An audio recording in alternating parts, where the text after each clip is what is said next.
तीन मछलियों की कहानी। एक नदी के किनारे उसी नदी से जुड़ा एक बड़ा जलाशय था।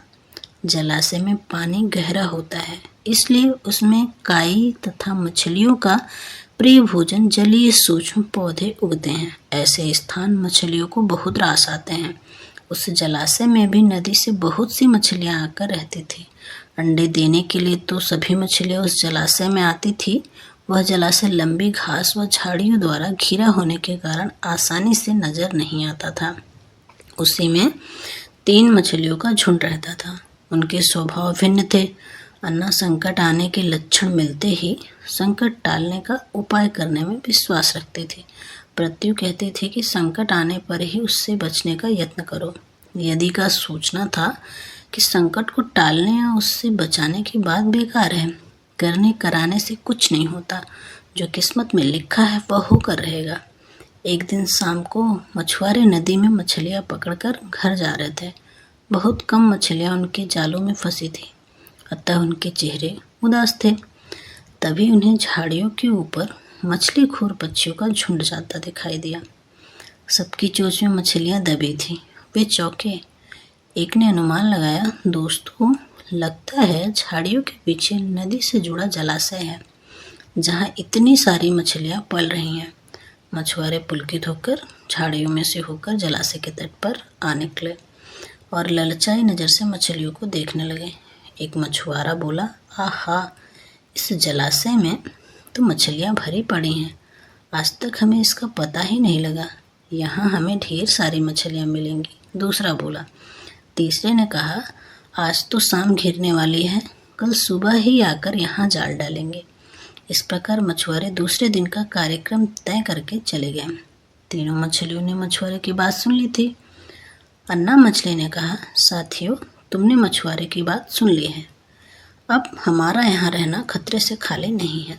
खतरे की सूचना हमें मिल गई है। समय रहते अपनी जान बचाने का उपाय करना चाहिए।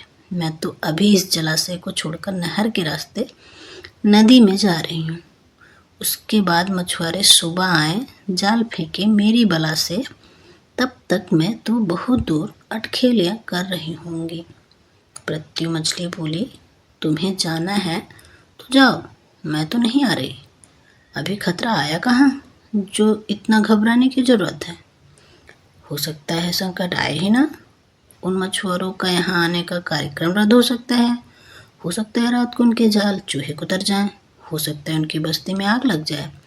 भूचाल आकर उनके गांव को नष्ट कर सकता है। या रात को मूसलाधार वर्षा आ सकती है और बाढ़ में उनका गांव बह सकता है। इसलिए उनका आना निश्चित नहीं है।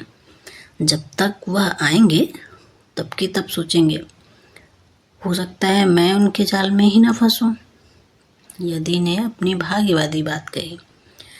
भागने से कुछ नहीं होने का। मछुआरों को आना है तो वो आएंगे। हमें जाल में फंसना है तो हम फंसेंगे। किस्मत में मरना ही लिखा है तो क्या किया जा सकता है। इस प्रकार अन्ना तो उसी समय वहां से चली गई। प्रत्यु और यदि जलाशय में ही रही। भोर हुई तो मछुआरे अपने जाल को लेकर आए और लगे जलाशय में जाल फेंकने और मछलियां पकड़ने। प्रत्यु ने संकट को आया देखा तो लगी जान बचाने के उपाय सोचने। उसका दिमाग तेजी से काम करने लगा। आसपास छिपने के लिए कोई खोखली जगह भी नहीं थी। तभी उसे याद आया कि उस जलाशय में काफ़ी दिनों से एक मरे हुए ऊदबिलाव की लाश तैरती रही है। वह उसके बचाव के काम आ सकती है। जल्दी ही उसे वह लाश मिल गई। लाश सड़ने लगी थी। प्रत्यु लाश के पेट में घुस गई और सड़ती हुई लाश की सड़ांध अपने ऊपर लपेट कर बाहर निकली। कुछ ही देर में मछुआरे के जाल में प्रत्यु फंस गई। मछुआरे ने अपना जाल खींचा और मछलियों को किनारे पर जाल से उलट दिया।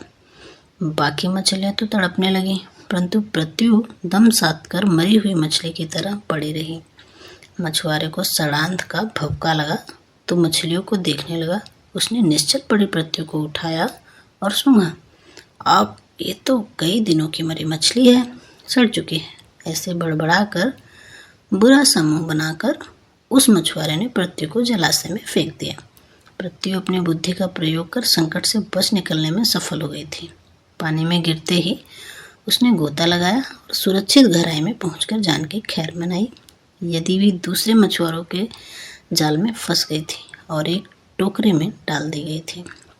भाग्य के भरोसे बैठी रहने वाली यदि ने उसी टोकरी में अन्य मछलियों की तरह तड़प तड़प कर प्राण त्याग दिए थे। दोस्तों, इस कहानी से हमें सीख मिलती है, भाग्य भी उन्हीं का साथ देता है जो कर्म में विश्वास रखते हैं और कर्म को प्रधान मानते हैं।